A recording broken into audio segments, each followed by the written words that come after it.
In Austin, I saw, pause, my eyes crawl to a table. Paralyzed by pairwise dice, then attend to this heaven slice of an angel wrapped in skin. Roll dice and woes of life. Love deprived, look at her vibe. What's the meaning of life? One subjective paradise. Crystal chandeliers, moments reflected. Often mirrors appear clear, gritted from ear to ear. Craving the rain in the grain, rekindle the flame. Closer she draws near. Stay there, remove your underwear, shove it somewhere over there. In paradise, we know our purpose. In paradise, we know what our worth is. In paradise, we manifest dreams. In paradise, truth is what you conceive. Boom, yes it is. The truth is what you can see. Hello everybody and welcome to this edition of the Unpopular We know Album. what our worth is. Of course, I'm your host, Matt Clark, and it is Thursday, Game 6, possibly the day that the Thunder win their first chip or championship, however you choose to look at it. The day that Oklahoma City will, I believe, make history, and by that I mean being one of the greatest teams in the history of the league simply because of what we did defensively and what we did collectively as a team this year with the amount of wins that we've had and what we've done. So anyway, tonight's going to be a big night on the road. And, people were asking me about that. They were like, well, Matt, how do you feel? Wouldn't you rather win it at home? I mean, think about it at home for the crowd. Our first one, I go, listen, if we can close the ass out in Game 6, let's close the ass out in Game 6. I talked about that in the Minnesota series. I talked about that saying, hey, if we can close them out in 5, let's close them out. Let's not let them win, and we have to go to Game 6 to come back for Game. No. Close their ass out. Let's go ahead and do what we need to do to end the thing, because to me, there's nothing like winning a game on the road.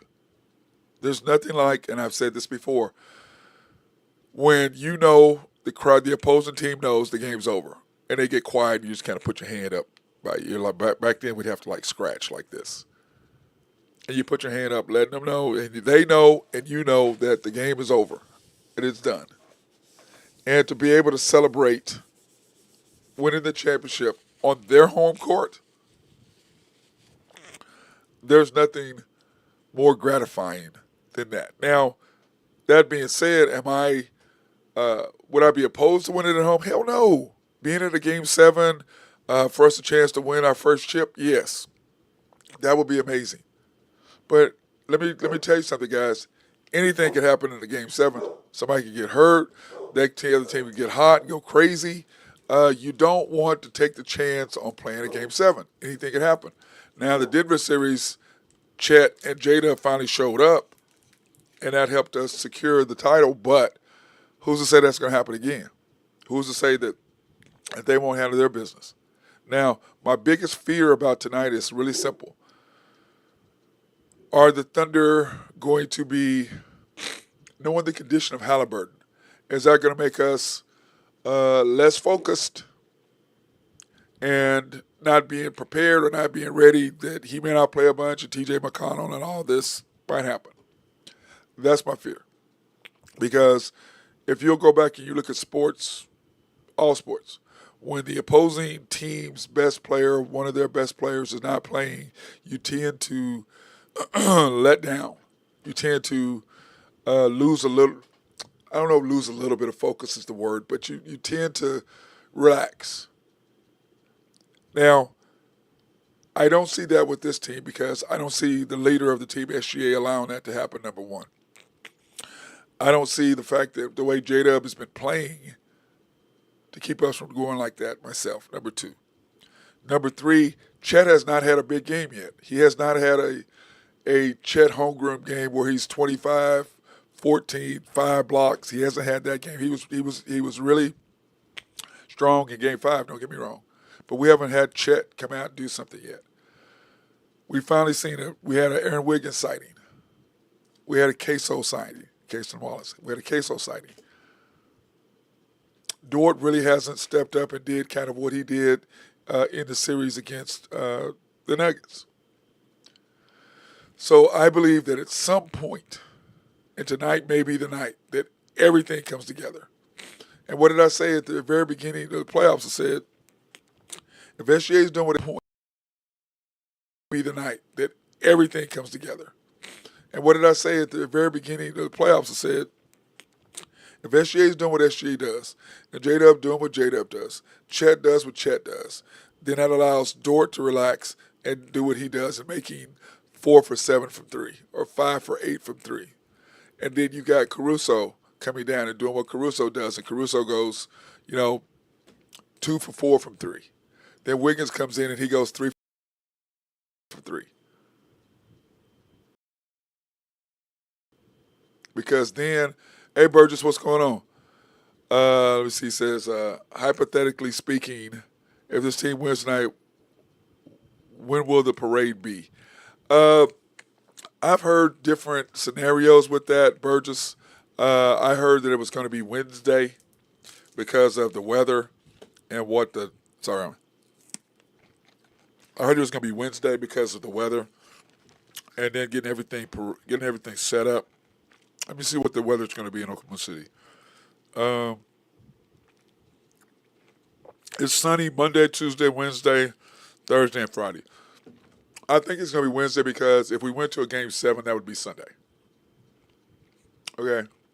And typically, parades happen pretty quickly after the finals or after you win. So, and somebody was asking me about that. I'd say let's do it like what the Bulls did. Because having a parade in downtown Oklahoma City or in Bricktown, coming through Bricktown, going through downtown Oklahoma City to get to Scissortail, there's really not a lot of room. There's not a lot of people. I will, Burgess. I'll let everybody know as soon as we do it, as we find out.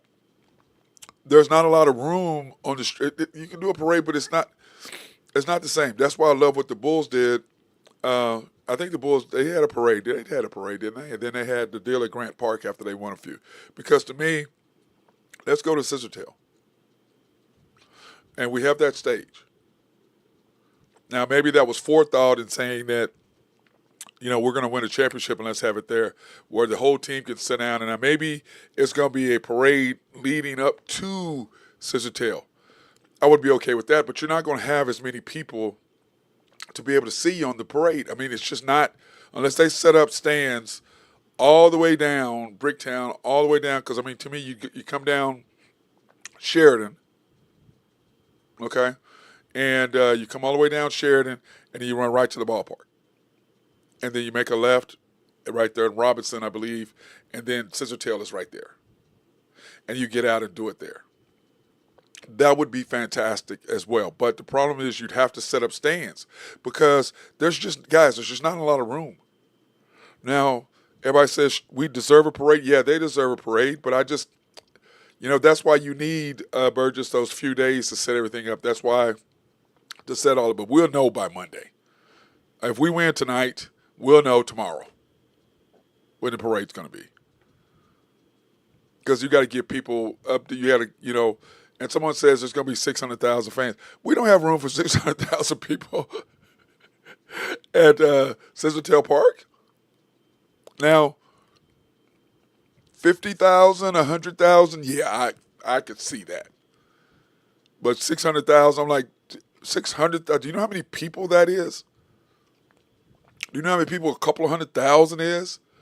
Now, do I believe that we can still have the thing there, have the players get up and set up the everything? It's a huge undertaking. Now, I do love our mayor, David Holt, and I believe that he's already got this thing planned out. I can promise you. He's one of those guys that plans out everything, and I'm sure that part of MAPS and when they were developing this whole Scissortail and putting the stage up there, saying that if the Thunder win a championship, how do we reward the city? Now I can promise you, Devon Tower is going to be lit up. Can promise you that. By the way, that was a really cool thing they did with SGA when he won the MVP. If you've been down to Devon Tower, that's downtown, They had the bottom part. They have a little deal, and they had SGA's MVP. Then they had his deal up on the top. It was beautiful.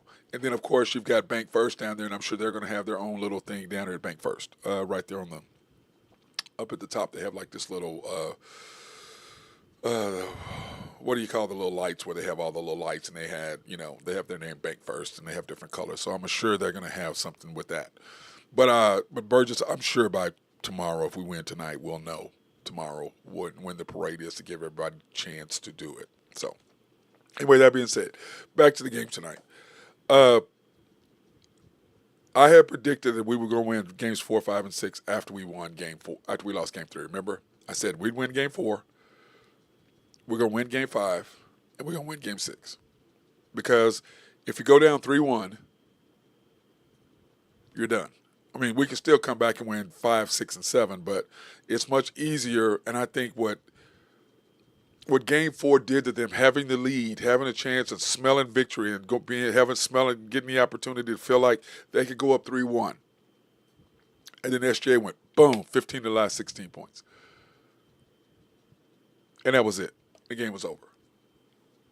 And I think that took a lot out of them. And then with Hallie being hurt as well, I think that did even more to them, which allowed us to win game 5. And I think that as a player, I tell people this all the time. Basketball is the one sport that you know if somebody's better than you.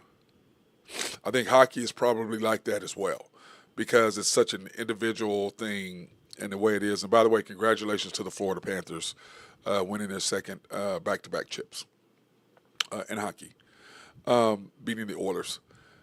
When I look at that, okay, and I look at what it takes and what it means, I just feel like this Thunder team, we have the ability to bring the first chip to Oklahoma City, which we deserve.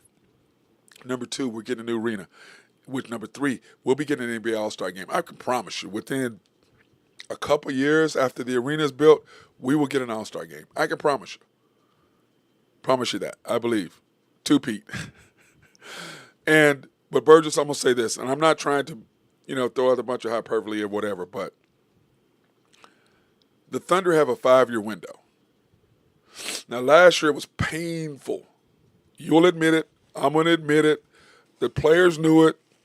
We let one off the hook last year. Am I a Pacer fan? Coop Troop. I'm a fan of Rick Carlisle. I'm a fan of Halliburton. And I'm a fan of Pascal Siakam. But I'm a big fan of Rick Carlisle because of his coaching acumen and his record and just who he is as a person, as a coach. I love that. And then also with the Hallie. I just love Hallie. I do that. Now, so am I a Pacer fan? I'm a Thunder fan, 100%. But do I respect the Pacers? Do I like the Pacers? Yes, Coop Troop. I do, but I'm not a Pacer fan. I'm a Thunder fan. But I'm going to give my flowers to the Pacers. Nobody expected them to do what they did. But with the game 4 and what happened with us going boom, boom, boom in 4, 5, and 6, 4 and 5, game 4 was the catalyst. And I talked to a friend of mine who's a Pacer fan, and I said, listen, bro, let's talk about this. We gave you game 1. You led for 0.05 seconds of the whole game, and you won. We gave you game 1. We took game 4. So, but I believe, Coop, I believe everyone that was the, that was the determining factor in the series. By the way, guys, will y'all please like and subscribe, but for sure like the program for me. I appreciate. I need the likes for YouTube, whatever, how they do the thing. But I think tonight is going to be a very tight game. I think the Pacers are going to come out and hit us in the mouth. I believe that all we have to do is maintain that run. Now, here's something that I've been saying this for years and years. Teams that start fast end up finishing slow. So remember the Thunder in game 3 or whatever, I think we came out, an 8-0 run, 9-0 run and lost. It's not how you start, it's how you finish. So, that being said, for the Pacers, they need to start out fast because they need to get the crowd involved. And by the way, their field house is crazy. It's not Paycom, but it's right there. They're going to be crazy. So the Thunder are going to have to just withstand that. Number one. Number two, if our players come out and do what we're supposed to do, we're going to beat them. 100%. 100%. I think that SJ is going to close the door. I think J-Dub's going to have another good game. I think Chet is going to give us a Chet game. But the question is, what does Queso do? What does Dort do? What does Wiggins do? If they come out and they can knock down shots, the three of them, then we'll be fine. But for us to go, and I think that K-Rich is going to be a nice little addition whenever he gets in if we need him, but to come in and guard Pascal to give J-Dub a break. I think that's necessary as well because that's the only person I think that can guard him besides Caruso is those two together. Okay? That's just me and the way I look at it. So, but let's talk about this too since we're here. The national media talking about J-Dub, should he be considered but what the Halliburton? I agree. Coop, I love Hallie. I don't know why people don't like him. I love Hallie. I loved him when he and J-Dub played together against the USA team, world team, a couple years ago when he and J-Dub were together. I loved Halliburton. I loved him. I thought he was fantastic. Anyway, I'm tired of the national media trying to constantly come up with something. From the SGA free throw merchant to now talking about J-Dub and SGA and who's going to win the MVP. The hell are y'all talking about? They're like, oh, well, look what he did in Game 3, Game 4, and Game 5. Okay, what about Games 1 and 2? They talk about what he did in Game 4 and how he brought the ball up the floor. SGA had 0 assists. I go, that was true. But let's talk about the whole aspects of what the hell happened in Game 4. Remember that was a Wednesday, Game 3, Game 4 was Friday. SGA played 40 minutes. He was exhausted. The full court pressure they put against him, that allowed, which was a great move by Coach Dagnall, by having J-Dub bring the ball up the floor. He had 4 turnovers. We never got in our offensive set. We shot 17 threes. 17. Made 3. Because why? He is not the engine that makes the Thunder go. All he was doing was bringing the ball up the floor. They ran a 2-man game, gave it to SGA, and SGA scored 15 in the last 16 points. So let's talk about that for a minute. Let's talk about how frustrating it is to listen to these people, how they're constantly trying to throw out a negative with the Thunder. SGA is the MVP. Here's why. I don't even know why I even got to go through this, but here's why. 10 straight 30-point home playoff games. Breaks Wilt Chamberlain's record. How long ago did Wilt Chamberlain play? That record's what, 60 years old? 70 years old, something crazy? And you think about all the great players. Bird didn't have that. Magic didn't have that. Jordan didn't have that. LeBron didn't have that. Allen Iverson didn't have that. Rick Barry didn't have that. Elgin Baylor didn't have that. Jerry West didn't have that. Havlicek didn't have that. Shaq didn't have that. Hakeem Olajuwon didn't have that. Reggie Miller didn't have that. Think about that for a minute. That record had to be set in what, 60s? And SGA broke that. It was 9. 12, 30.5 or 6 games in the playoffs. Breaks the tie with Michael Jordan and LeBron. Scored 15 of the last 16 points to win Game 4. Had 31 and 10 in Game 5. And how many threes did we shoot? Was it 42? 17 or 42? I'm over it. I wish people would just give the Thunder love. Quit trying to always bring up something negative with the Thunder. I'm over it.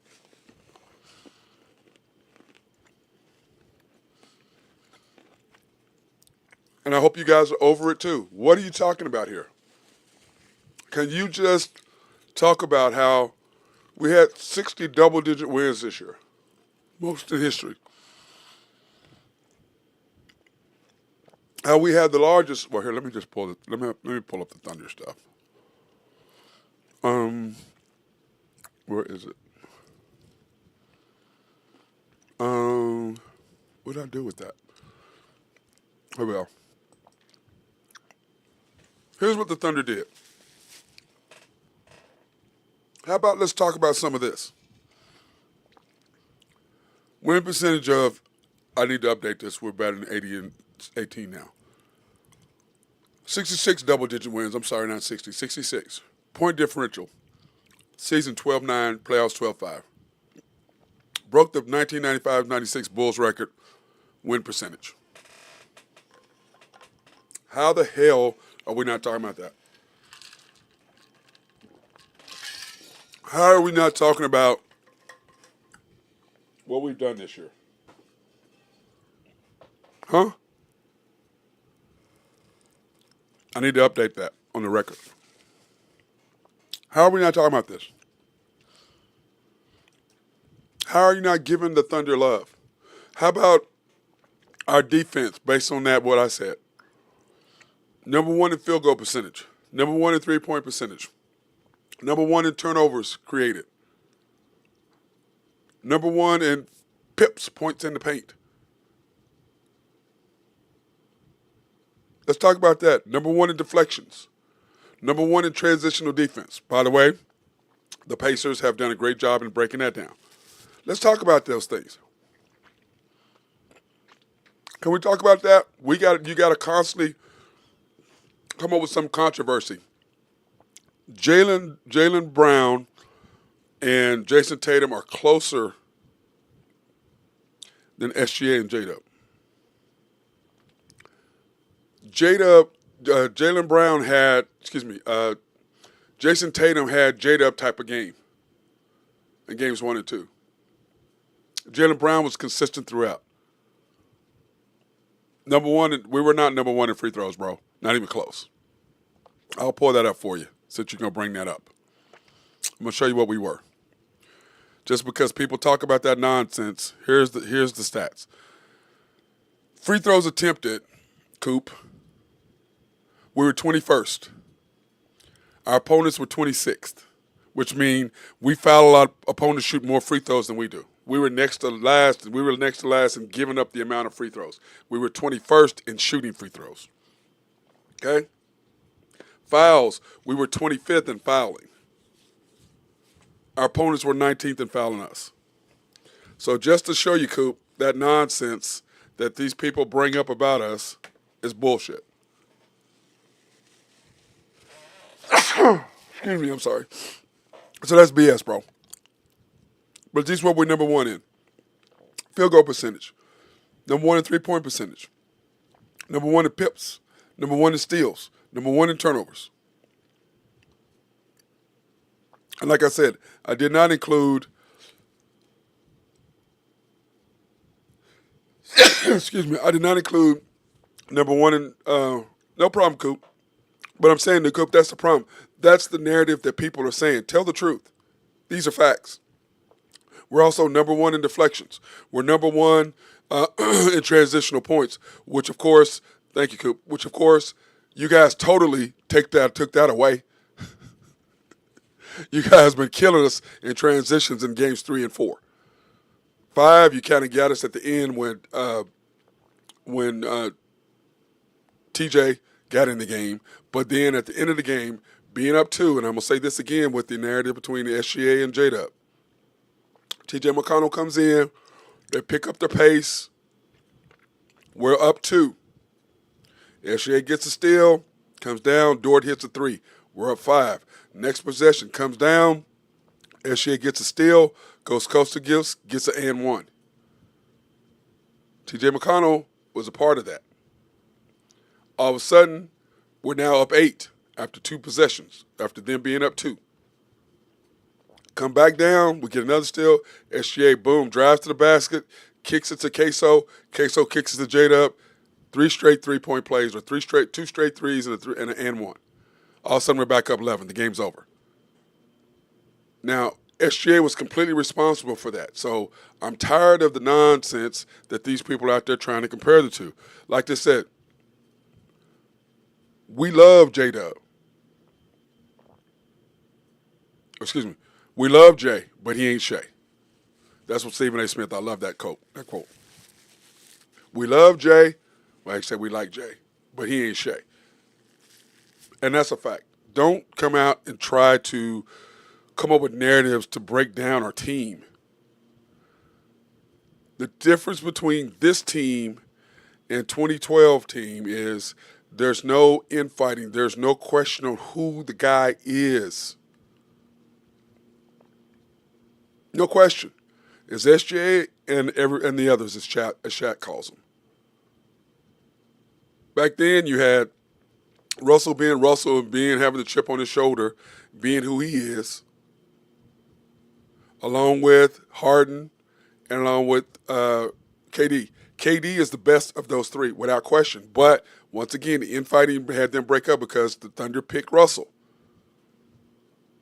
And people talk about J-Dub and all this stuff. I love J-Dub. He's not Shea. Jay is not. We love Jay, but he's not Shea. It's facts. The problem with him is, number one, he doesn't have the handles. I hear these people talking about, oh, look how he finished at the basket. He did the other night. You know how many shots he's missed going to the hoop if you've watched us play at all? Because you guys haven't. You haven't watched the Thunder. But we love Jay, but he ain't Shea. And think about next year. The Thunder have a 5-year window, like I've always talked about. You have a 5-year window as a group, as a team, to get something done. We're in year 2. As I was going to make the point earlier until we got sidetracked. And then I'm going to come back and talk about that. We're going to take a quick break, thank our sponsors, and we're going to come back and we're going to go over why I'm talking about that 5-year window. Thank SRB. If you have needs for engineering, surveying, or planning, hit our guys up over there. They love to take care of you, especially if you have a water treatment plant in your city or your county. Hit those guys up. They'd make sure that you have clean drinking water.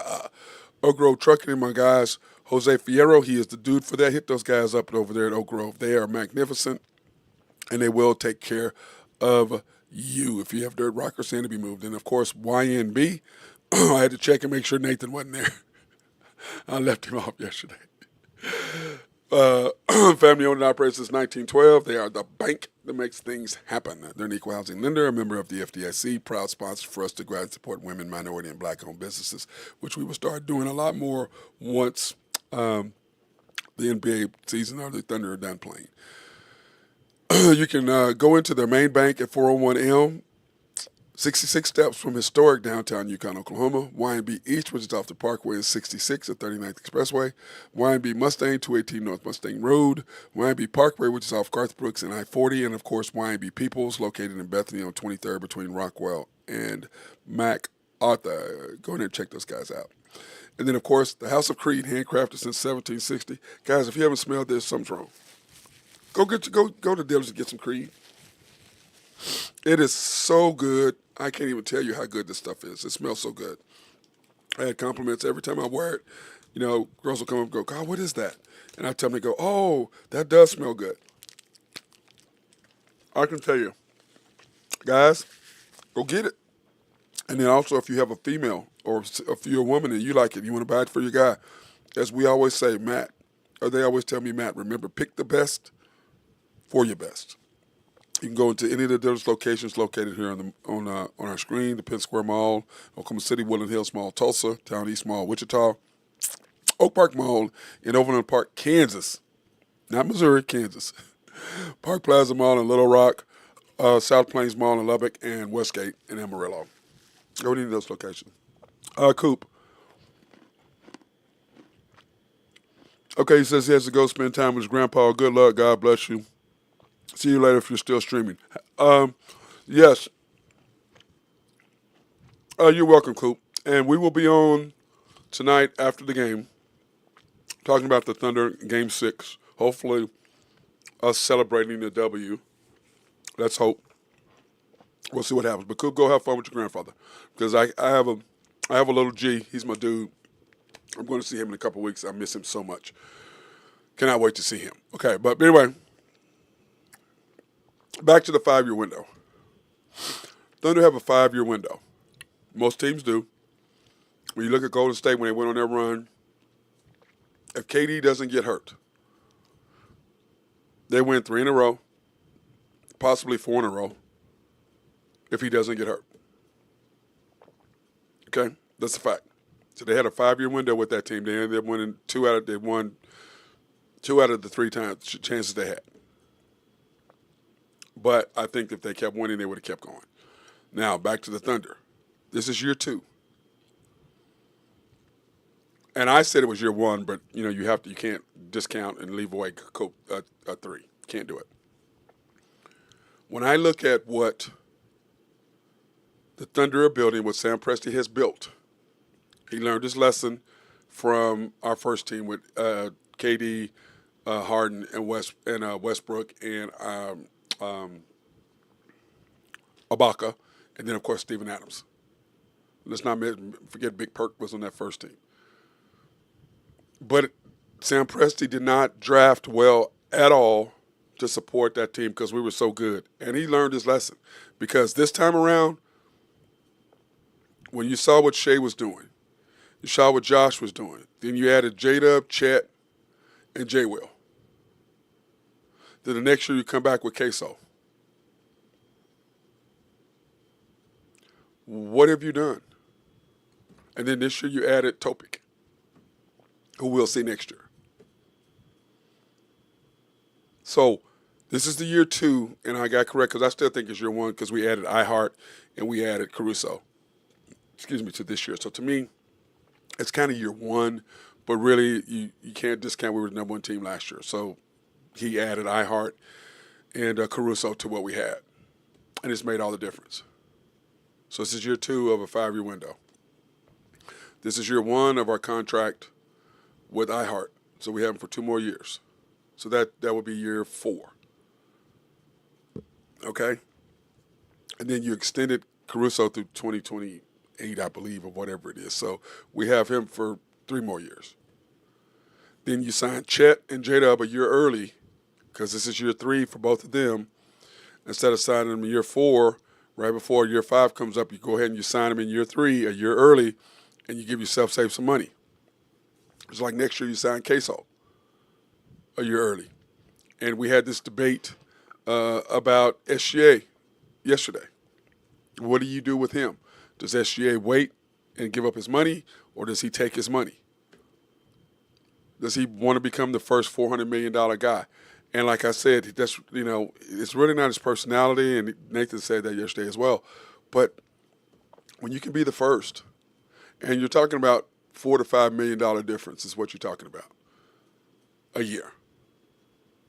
Okay, because instead of 380, it'll be 400. So you're talking about $4 to $5 million difference. Now, SGA is happy here, but once again, and the point I was trying to make to Nathan, it only depends on what his relationship is with the Thunder and the coach. Because what I see with the coach promoting J-Dub and all this stuff that they're promoting J-Dub, to me that's a sign on the wall. You already got rid of Kevin Durant, who was the best player in the history of the Thunder. Not Russell Westbrook, even though he's got all the stats, that don't mean jack shit. Your best player you ever had was KD. And then we made the argument, or we had an argument about, not an argument, we had a discussion. If SJ wins the chip, does that make him the greatest player? And I said that what it ends up saying is, and Nathan and I agreed, Kevin Durant is the best player. SJ is the best Thunder player. And this is the most funny part is neither one of these two, your 2 greatest players, were not drafted by the Thunder. Even though Kevin Durant was drafted by the Thunder by Sam Presti. And he became a Thunder his second year. Just like SGA was traded and he became a Thunder his second year in the league. Because remember, we were the Seattle Supersonics, the year 1 that the ownership had him. and we picked Kevin Durant, which is what Sam Presti did, and then year 2 we became the Oklahoma City Thunder. And that's the second year. So when you look at the Thunder's 2 best players, neither one of them were drafted by the Thunder technically. I mean, Kevin Durant technically was drafted by the Thunder, but he wasn't. But so, I mean, he is, but you know what I'm saying? He technically is drafted by the Seattle Supersonics. So your 2 best players were not drafted by the Thunder. Even though they were drafted by Sam Presti. Well, one of them was. But if Shea wins, then he's the best Thunder player, I believe. He's not the best overall player, and he has a chance to break Kevin to be the best. Because Kevin Durant, he's breaking Kevin Durant. He's tied with Kevin Durant for 72 consecutive 20-point games during the regular season, which Kevin Durant set with the Thunder, and then he completed the next year with Golden State. So SGA is going to break that next year. Okay, let's go ahead and just mark that. He's going to get 20. Unless he gets hurt. He's going to get 20, and he's going to extend that streak. So when you look at that, okay, and that's another thing I think is weird, because when that's the record at 72, but Will Chamberlain actually has the record at 124, and I think he had another 93. He had 124 and then 93 in most double-doubles, and then Elgin Baylor was at 84, 82 or something like that. But you don't count that. But then you turn around, but you count the 9 consecutive 30-point home games by Wilt. Now, how are you counting that and not counting this other stuff? If it's the merger, either it's the merger or it's not. Are you going to be selective in what you do? So to me, if you're going to do that and you're going to count SGA breaking Wilt's record, then you got to say the record's 124, which SGA wouldn't break until the end of the next. What is he? 50? Let me see. What is that? 28, 24, was that 52 games away, 53 games away from breaking that record. So, I mean, it's funny how they throw out these records. But anyway, the Thunder are going to have to make some decisions. Do we pay? Because, let's face it, now you still got Lou Dort. He comes up with SGA. They both come up. What you going to do? What are you going to do? Are you going to break that up? Remember, you got Caruso. So year 2, this is this year. Year 3, we have everybody under contract. Year 4, everybody's still under contract. And then you've got Topic coming in, which is an upgrade of Josh Giddey. So then what do you do at that point? I mean, think about that. Are you going to pay SGA, what is that, $76 million or something crazy or whatever the number is, something outrageous? But I forget who we just signed, who just signed somebody for a 2-year, $150 million contract, which is $75 million a year. What are you going to do as the Thunder organization? Because Chet and J-Dub are going to be at, mid-30s, low 30s? Let's just say they're at 30. So that's $60 million between those two. Then you add SGA, let's say it's 75. Okay, that's $135 million right there of your salary cap. You still got to pay Dort 30 whatever million. You got to pay Queso his. I mean, you're going to go into salary cap hell, luxury tax hell. Now, to me, if we win this year, then you come back next year, you're going to have basically the same team, and you have to add a draft pick. We need a 6'9", 6'10", 6'10" Wiggins / K-Rich. That's what we need. We need a bigger one of those that is 6'9", can shoot the 3 and play defense. So a 3-and-D guy. This is what we really need. If we get that, which is what Cam Johnson would have been to us, young as well, that would have made a huge difference for the Thunder. That's what you need to get. Then you can let go of a Wiggins, and you can let go of K-Rich, and you can let go of those guys, and you can still have a young guy on the contract, and rookie contract. So you'd have J-Dub before his contract will be ending. Chet's contract will be ending. You got to figure out what you're going to do with J-Will. You can sign him for pretty good, cheap money anyway. Then you got, after that, you got Queso, and you got SGA, and you got Dort. So that's your core. You keep your core together. SGA, J-Dub, Chet, Dort, Queso. That's 5. You got to keep that, and Topic. That's 6. So you're gonna keep that if he's what he's projected to be. That's 6 right there. Okay, that's 6 right there. Then after that, you can add this year's draft pick, and then the rest of the guys you just continue adding the draft because we have tons of draft picks. That's how you continue that window after the next 2 more years because that'll be year 4. Now year 5, it's gonna be luxury tax hell coming up in that 3rd year. Because I believe that's when SGA's contract kicks in. That's when that's when everybody's contracts kick in. And then you're going to have to make some decisions there. But I think you leave your core of SGA, J-Dub, Chet, and Dort, and Queso, he'll still be young. And then you have your new freshman, whoever we're getting in this year, the rookie this year. Hopefully it's a good one, 6'9", 6'10". You have that person. So you'll have your core again and you're still drafting. But you have to keep your core together, and you have to deal with the rookies. But everybody else, you can't keep everybody. You can't keep Wiggins. You can't keep Caruso. You're going to have to make a decision about Caruso, but at that time he'll be, 34? So he'll be kind of past where he should be. Hey, John, let me see. John says, do we think we will part with some of these guys coming up? I still heard Cam Johnson, Herm Jones, etc. The problem with Cam is they want too much for him, and they wanted Topic. I'm not giving you Topic. Just like last year with Laurie Market, and they wanted Queso. I'm not giving you Queso. Hell no. I'm not giving you Utah. I'm not giving you that for Laurie. No. And plus, I know I've got to pay SGA. I've got to turn around and I've got to pay J-Dub and Chet, and I've got to keep Dort and pay Dort. I'm not doing that. So to me, John, the way I look at it is at that you keep your core together. Like I said, SGA, J-Dub, Chet, Dort, Queso, Topic, and then whoever your draft pick is this year. Okay? Then you got to continue to build through the draft. You got to continue to hit. Because, think about this. You hit on Josh Giddey. You hit on J-Dub. You hit on Chet. You hit on J-Will.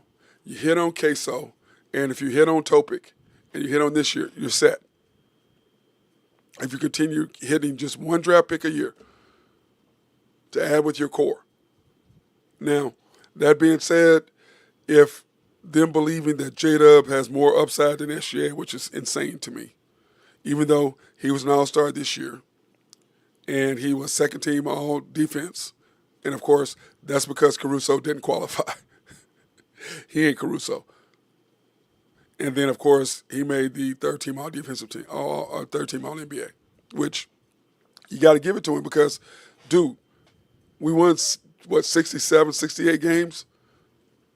You got to give it to him. You can't say it's just like the All-Star game. Is Jada one of the top 25 players in the league? No, 24. No, he's not. But that being said, when you have the best record in the league, you can't have one guy on there. Remember, Cleveland had 3. The Thunder had 1, and then they had to give us had to give us J-Dub. You can't have one guy. Not on a team with as many wins as we had.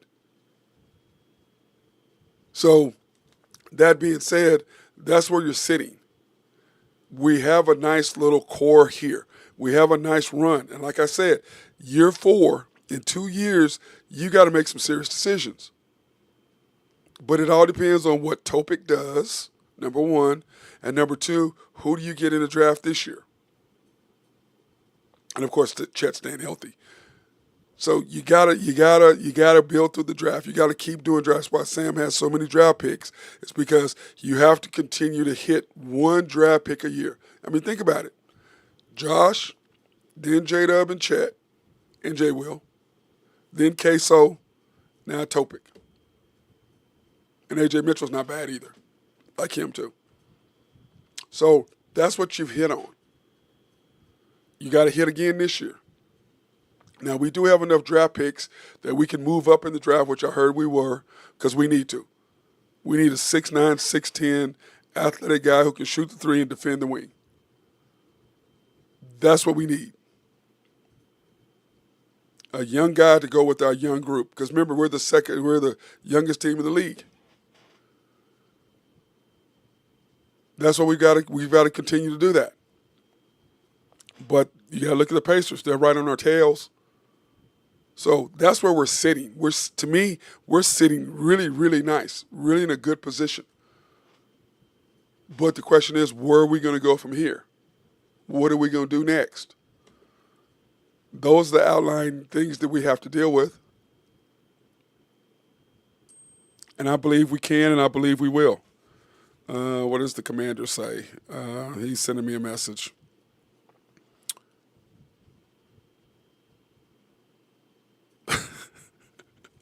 No, we're not doing that. We're not doing that. And you don't have Nathan over here to support you. That was Commander sending me a message. But I need my YB Waters there, bro. Let me see. John says, I figured we would try to move up in the draft. The question is what you're going to have to give up to make that decision, John. If we move up to go get somebody who's going to help us, you're going to give up, what do we have, 2 picks this year? We said we have 5. I think we have 2 picks left this year, 2 next year. Those 3 that we gave up for, what's his name, who does it, Jang, the 3 we gave up for Jang to move up to get him, which I don't understand his thing with these guys, with those European guys. It's ridiculous. But, he'll hit on one. Hopefully Topic will be the one that he does hit on. But we got him late. We didn't have to move up and give away anything to get him. So, John, I just believe that you keep your core together. Like I said, that's 7, counting the draft pick that we get if we move up. Because if we can't move up to get what we really want, then, hey, just trade away those picks and go get it and whatever, try to get us a younger veteran to go get us something. Because Cam, I love Cam. I love me Cam. And he's what, 27? A year older than, 1 year older than Jay, I think he's 1 year older than SGA and Dort. I think 1 year. Or maybe he's either 1 year older or 1 year younger, or whatever. He's right at it, but he'll be perfect age for us to fit. So that's what I see for the Thunder.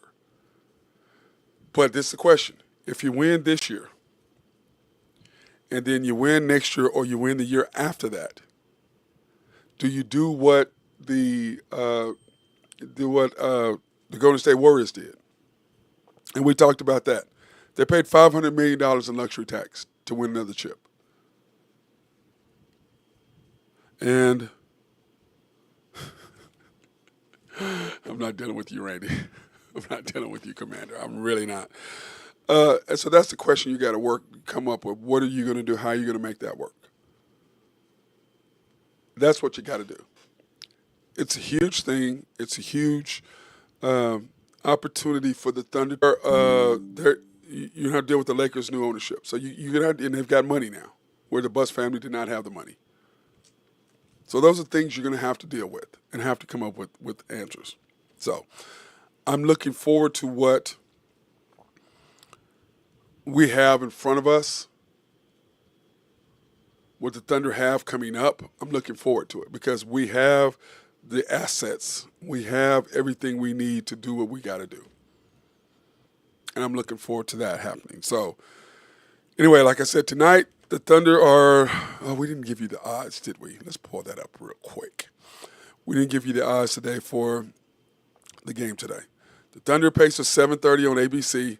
The Pacers are the plus 5.5. It went up. It went down. It was 6.5 yesterday. It went down from 6.5 to 5.5. But what I think is interesting that the over-under went up. It was 221 yesterday. It was 222 today. Isn't that interesting? I thought that was really interesting. Remember, guys, go ahead and like us on YouTube for me if you would. Give me a like on the show.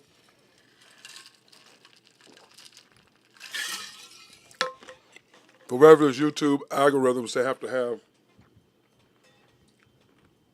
got to have likes. But anyway, plus 5.5, over under 222.5. So that went up by 1 point. And then the plus minus as far as, what is the deal with disconnected. I'm going to have to I need to call AT&T and get them to fix this. This is driving me crazy. I need to get that fixed. But anyway, guys, let's do this. Game 6 tonight. Let's go ahead and finish it off. Let's have the parade Monday, Tuesday, whenever the weather's going to be good. But I think it's probably already planned for Wednesday. That's what I heard. But like I said, if we win tonight, we'll know tomorrow, if not tonight, because they've already got it planned. So anyway, that's everybody you watching. Let's get ready to get a W. Who cares if we don't win at home? It would be nice, but I don't want to take a chance on no Game 7. I don't. I hope you don't either. So, that being said, Game 6 tonight.